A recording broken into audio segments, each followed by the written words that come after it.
Hi everyone, Kevin Yoder here with Yoder Results, Bob Proctor Consultant, bringing to you a topic today that is often discussed but rarely followed. I love the topic of goal setting. So today we're going to talk about what's called a worthy ideal. What is a worthy ideal? If you find yourself not accomplishing your goals year in and year out, and you'd like to know why, and you'd like to know how to change that, this video is for you. So today we're going to talk about what a worthy ideal is, what that means, and how that applies to the goal setting process, what you can do to set powerful goals that allow you to move in the direction of your life's purposes. Your life's purpose, your dreams, your goals, and your ambitions can be accomplished, but you have to understand why it wasn't working before and the formula for actually accomplishing them now, and I'll cover that with you today. A worthy ideal. Now, listen, I'm going to share with you something. Until I learned this, all of my life, so I'm 47 years old. I've been in real estate for nearly 2 decades, and I worked hard and had some degree of success. But if I really were to look back and just really focus in on my goal setting process for a good chunk of my life, 45 years, I didn't set goals that were considered to be worthy ideals.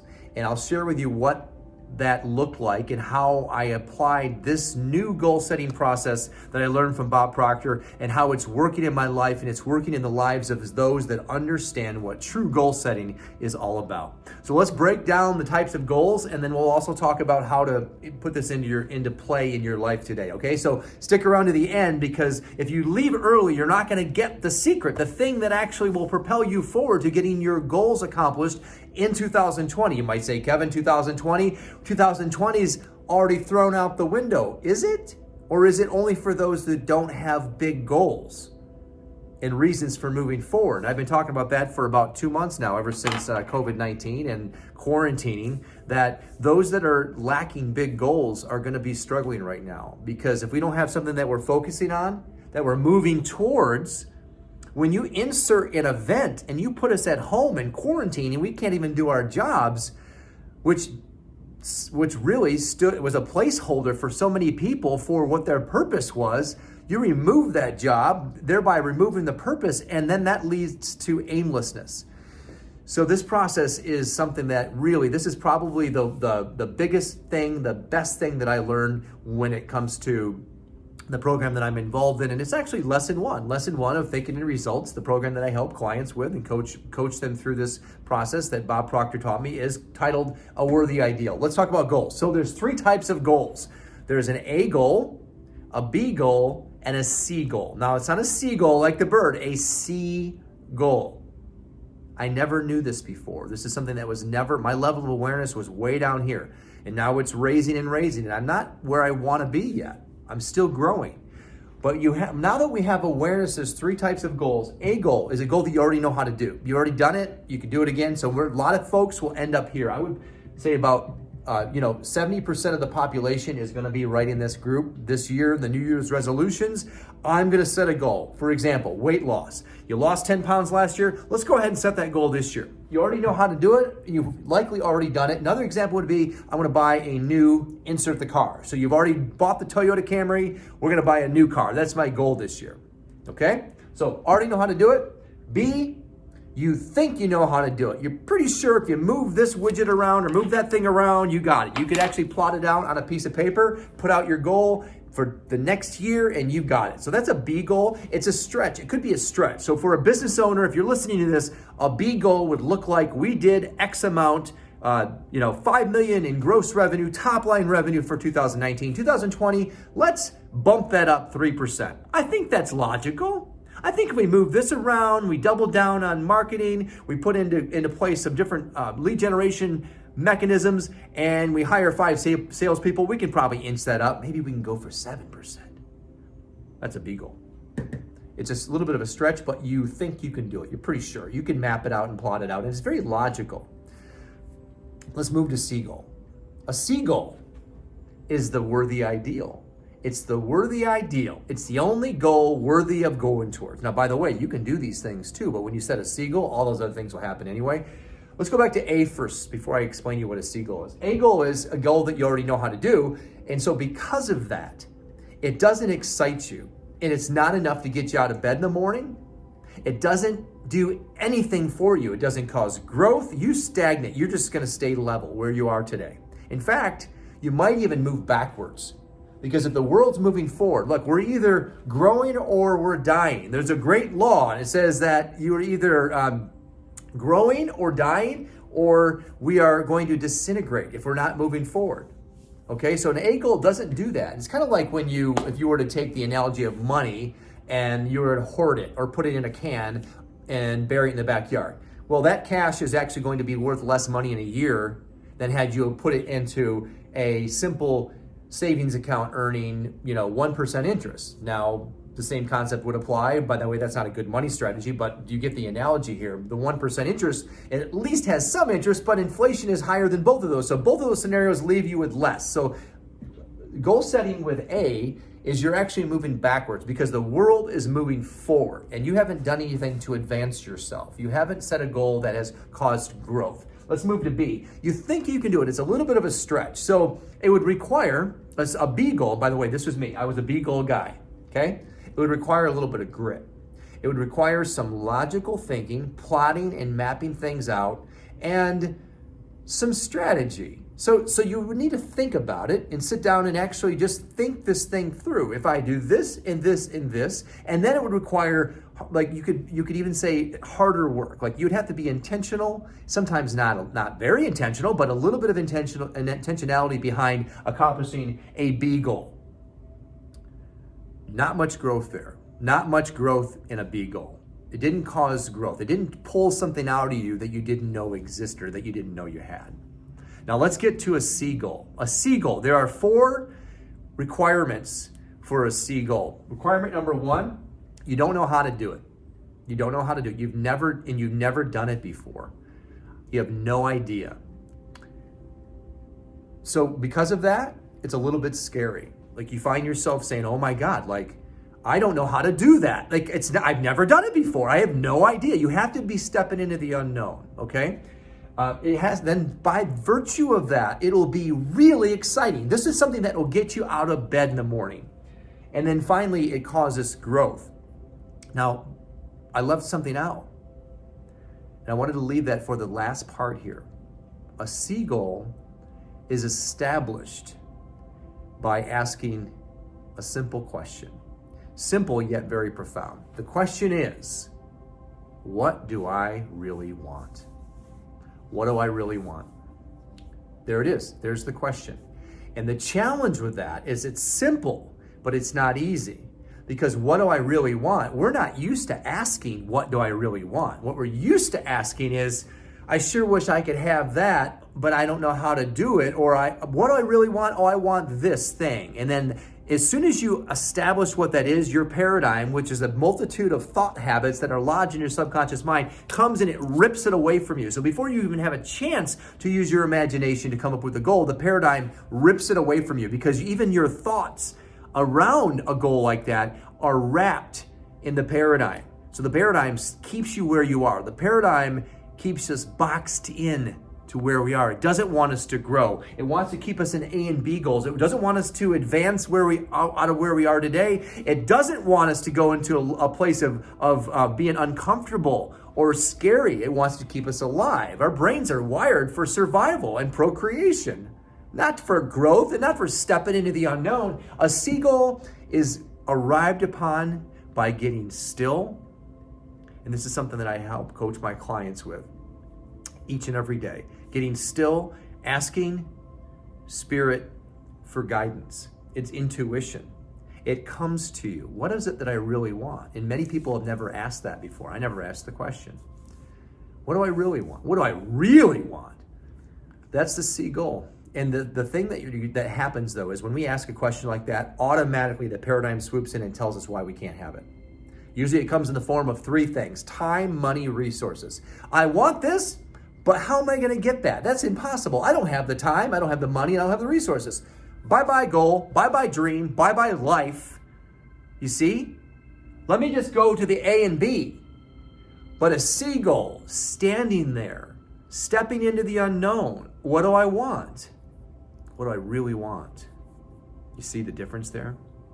What do I really want? For the first time in my life, I'm going to ask that question. And it's not going to have a paradigm ripping away the goal. And I'm not going to ask the question, how am I going to get that? You see that? This is not a question that we're asking. We're simply asking, what do I really want?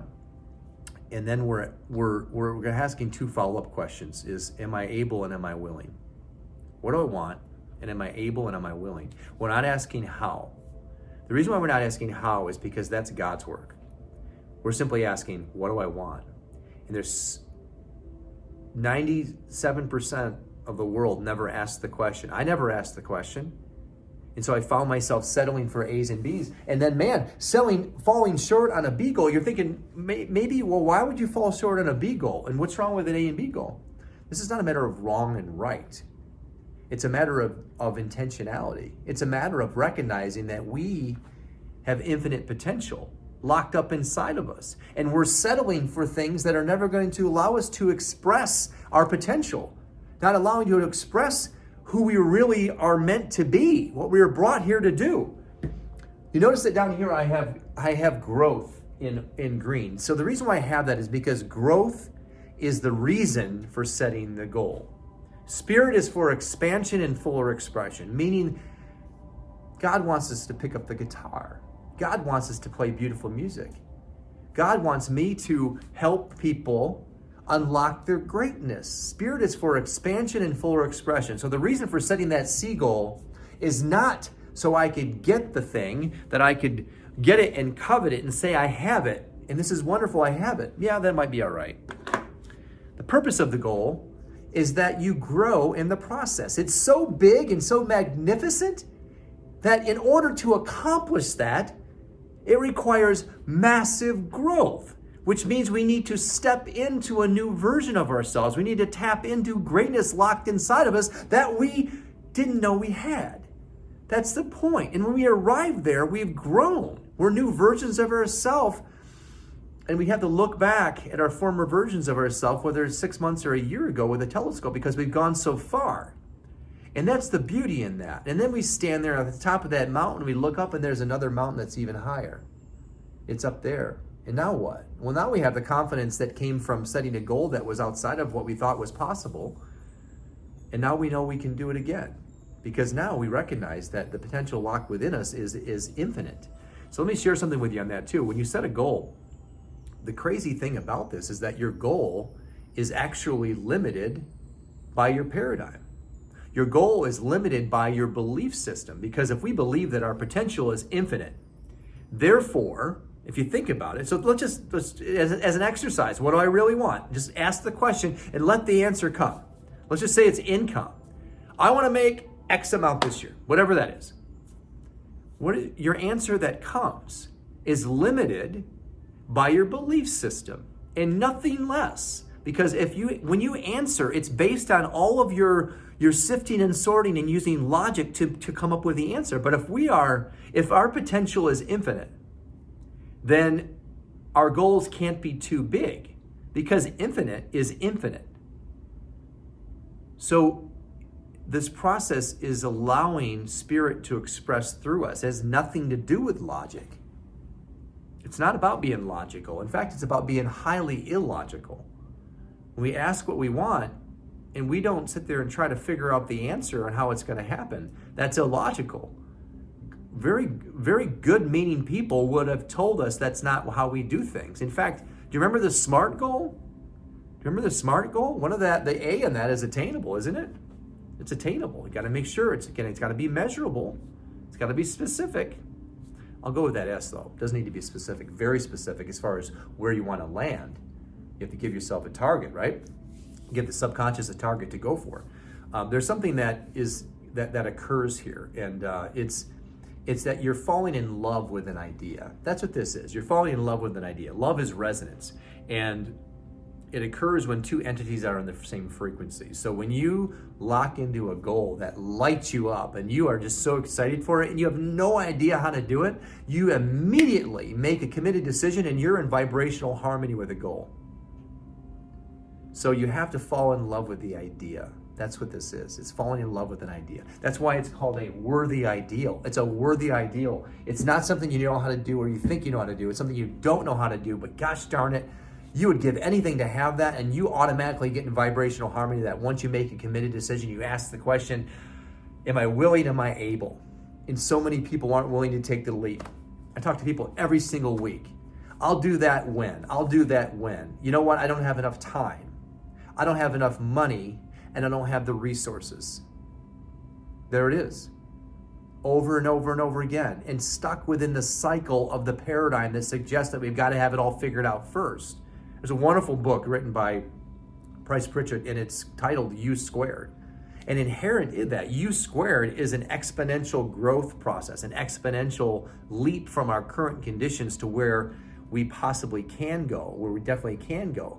But all the way through the book, and it's a short read, he says that it's not about knowing how to get there. When you take a jump, when you jump from one cliff to and you're landing on another, you're not looking down, you're only looking at the spot in front of you. And that's what this is about. We're targeting what we want, and we are going for it with everything we have. The psychologist Alfred Adler once said, I am grateful for the idea that used me. I am grateful for the idea that used me. So when you fall in love with an idea, it guides you and you don't guide it anymore. Completely illogical, completely out of regular thought consciousness from what we've been taught, but yet it's a worthy ideal. I carry on a goal card. This is something that my mentor Bob Proctor taught me, and he learned the goal card from Earl Nightingale. And on it says a simple goal. It says a simple goal. It's not simple, but yet it's simply written. It says, I am so happy and grateful now that. And on the goal card, I list the goal in the present tense. So I have a corporate goal and I have a personal goal.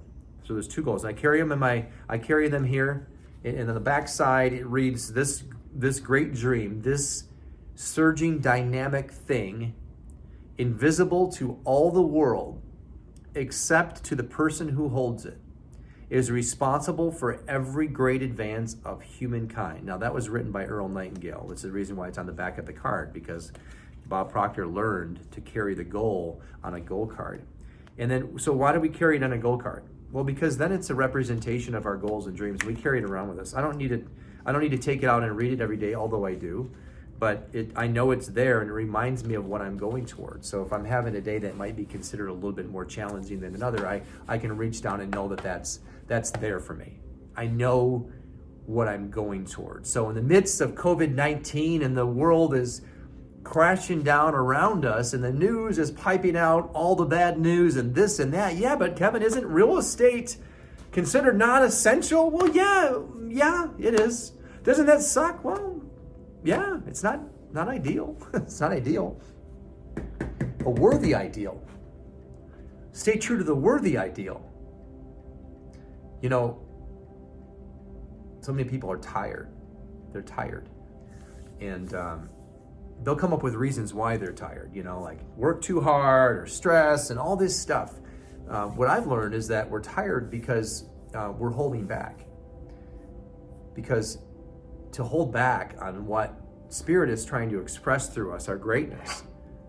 And when we're holding back every day because we're supposed to be doing something great and we're not expressing that, we're holding back. So consider the toil, the stress that puts on a life, on the body, on the physiology, and then on a day-to-day basis. Like, what does that do for us? What does it do for our psyche? What does that do for our image? To hold back when we know we have something locked up inside of us, but we're afraid to move on it. We're afraid to take the leap because, as though our life, this life, is a trial run. As though we get another one, right? This is just a test run. I'm gonna just go through this time through. I'm gonna just take it super safe, and I'm not gonna go for it. I'm gonna I'm gonna walk really just timidly. And you know what? If that costs that personal growth thing, it costs a little bit of money. I'm not gonna do that because I don't believe in myself enough to pay for myself or for my own improvement. I'd rather just pay for a car or something else. I'm gonna take it super safe. You see that? All the way through, cradle to grave, as though this is some kind of trial run. We get to the end, and I heard it said in one of those motivational videos. Les Brown, I love Les Brown. He said, that he was quoting someone else who said that the richest place in the world is not what you think. The richest place in the world is a cemetery, because there lies millions and millions of lost dreams, dreams left behind, you never realized. So let me leave you with this powerful concept. When you're thinking about goal setting, don't do it on January 1st. Do it now. Do it right now. Ask the question, what is it that I really want? Be still. The paradigm's going to come up and tell you why you can't have it. And in order for this to work, you have to shut that down and ask the question, and then step into it and make a committed decision. Asking only 2 questions as a follow-up is, am I willing, am I able? And then find an accountability partner. You see, no one has ever, not Bob Proctor, not myself, not anybody that has ever accomplished anything great has done this without somebody walking them through it. Because it's that success formula. It's required to have. You need somebody to hold you accountable. So if you don't have an accountability partner and you'd like to know more about how to install a worthy ideal in your life for the first time in your life, so you can really go for what you want, go for a life, because you don't have another run at this. This is it, right here, right now. Yes, in the middle of COVID-19 pandemic. Yep, that's exactly right. If you want to know how to do that and to stay true to your goals, reach out to me. We'll schedule a breakthrough session, 45 minutes, and we'll uncover what you really want, and I'll show you a path for getting there. Okay, so click on the link below and schedule a call with me. And if you have any questions, you can message me as well. I'm here to serve you. Hopefully this lesson has served you. A worthy ideal. It has changed my life, and those that are coaching with me change their lives as well, because they're teaching it to other people. You see that? You imagine the gift of being able to teach this to your children, a worthy ideal, have them lock into a goal at such a young age. I wish I learned that. That'd have been really great. But no regrets. Moving forward, this is how goal setting is done. If you want to know how to do that, get a hold of me, connect on the breakthrough call, and I'll walk you through the process. Remember, you're only one thought away. You're only one goal away. You're only one worthy ideal away from living the divine design of your life. Your life, the square of your life, with health, wealth, love, and perfect self-expression. I look forward to seeing you next time.